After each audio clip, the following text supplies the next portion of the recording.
quarta parte do vídeo: o cearense, o povão e o argumento religioso contra o aborto. Caro internauta, estou mostrando a você que o argumento religioso não se aplica dentro da estrutura do direito. Por vários fatores que mostrei a você, não se aplica. Os líderes religiosos enganam os fiéis. Enganam os fiéis. E a gente vê por aí o fiel dizendo: eu sou contra o aborto porque só Deus pode matar. Deus não mata ninguém. Quem mata é o ser humano. Muito bem.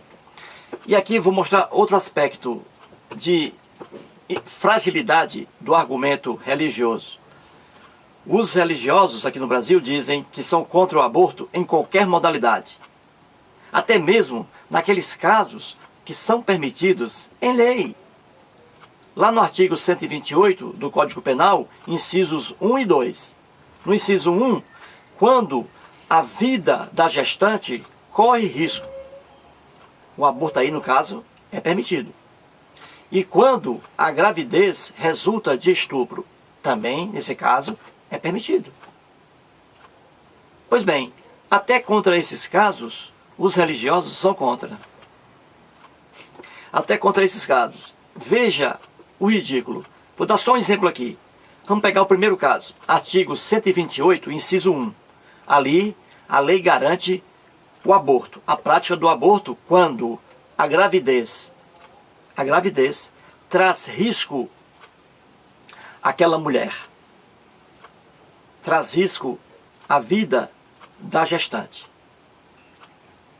A lei permite que o médico faça um aborto, ou seja, que sacrifique aquele feto humano que está dentro do útero materno. E os religiosos são contra. Veja o absurdo. Porque a lei protege? Porque a lei protege, a lei dá esse direito à mulher de abortar aquele feto humano, quando a gravidez é um risco altíssimo para a vida dela. Por razão óbvia.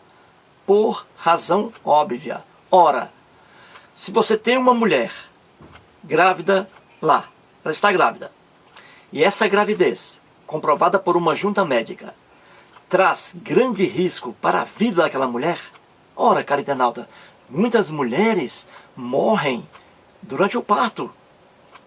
Isso acontece, em muitos casos aqui no Brasil. Brasília, Fortaleza, Rio de Janeiro, São Paulo. Mulheres morrem durante o parto. E há parto que são ainda mais graves em decorrência de várias anomalias.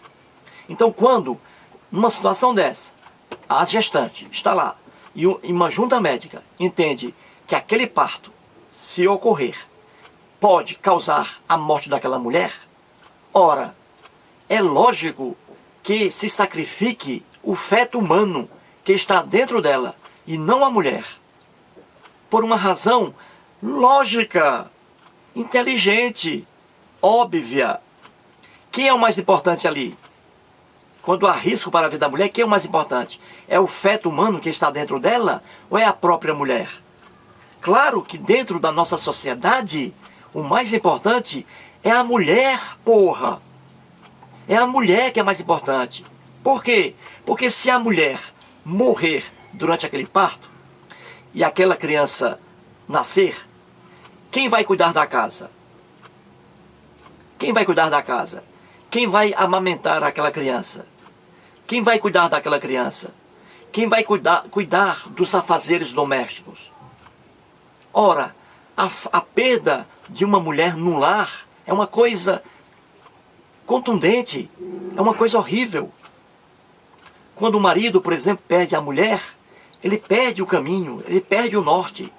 Então a mulher é muito mais importante, a vida da mulher, você conservar a vida da mulher diante de um parto dificílimo, é muito mais importante você conservar essa vida do que a vida daquele feto humano. Isso é óbvio.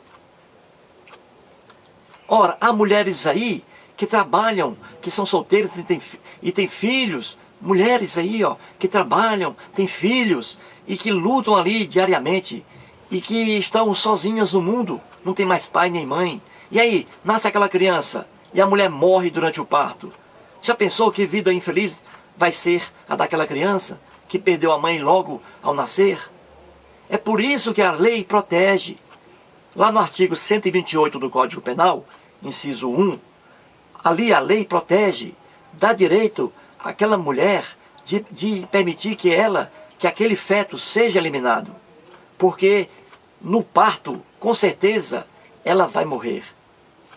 E a morte de uma mulher traz consequências catastróficas de forma social, muito mais do que um feto humano que está para nascer.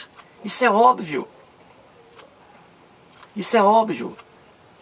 Imagine uma empresária aí, uma empresária que vive só, não tem pai nem mãe, irmão algum, que vive ali trabalhando diariamente, cuidando da empresa, e essa empresária está ali trabalhando, não tem parente algum no mundo, sozinha, e engravida, e uma junta médica diz que aquela gravidez é de grande risco para ela, que ela pode morrer durante o parto. Ora, é preferível que aquele feto seja sacrificado à mulher. Isso é óbvio, qualquer pessoa inteligente percebe isso. Se a mulher morre durante aquele parto, aquela criança nasce, com quem vai ficar a empresa? Com quem vai ficar aquela empresa? Quem vai cuidar daquela criança? Então, a vida de um adulto, de uma mulher, é muito mais importante do que a vida de um feto humano. Porque é a mulher que vai trazer consequências drásticas ao meio social em que vive, caso faleça. O bebê não. Se o parto é arriscadíssimo para a mulher, isso é uma constatação feita por uma junta médica, por uma junta de médicos. Ora, não há problema algum que se sacrifique aquela criança e que se salve a mãe, porque a mãe é muito mais importante na vida social, no meio social. Esse parto deixará de ser realizado quando realmente houver risco para a vida daquela mãe. Então ser contra isso é loucura. É loucura. E a lei está corretíssima. Foi inteligente em proteger a mulher daquela forma, dando a ela o direito de abortar aquele feto humano quando o parto é quase certeza, né, uma sentença de morte para ela própria. E quem se opõe contra isso, o argumento religioso, olha, isso é uma coisa irracional. Irracional. Se você perguntar, caro internauta, perguntar a qualquer marido lá, se ele quer, durante o parto, o médico diz para ele, olha, a sua mulher dificilmente escapará. Se houver parto, ela dificilmente escapará. A criança tudo bem, mas a mulher não. Com certeza o marido vai fazer a escolha pelo sacrifício do feto humano. Não há dúvida alguma quanto a isso. Não há dúvida alguma, porque é uma vida contra a outra.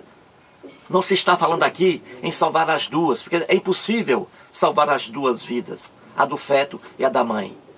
Aqui você tem que fazer uma escolha. Aqui é uma escolha, ou a da mãe ou a daquele feto humano. E óbvio, a da mãe é muito mais importante. Percebeu, cara internauta, como o argumento religioso é frágil, anêmico e inútil?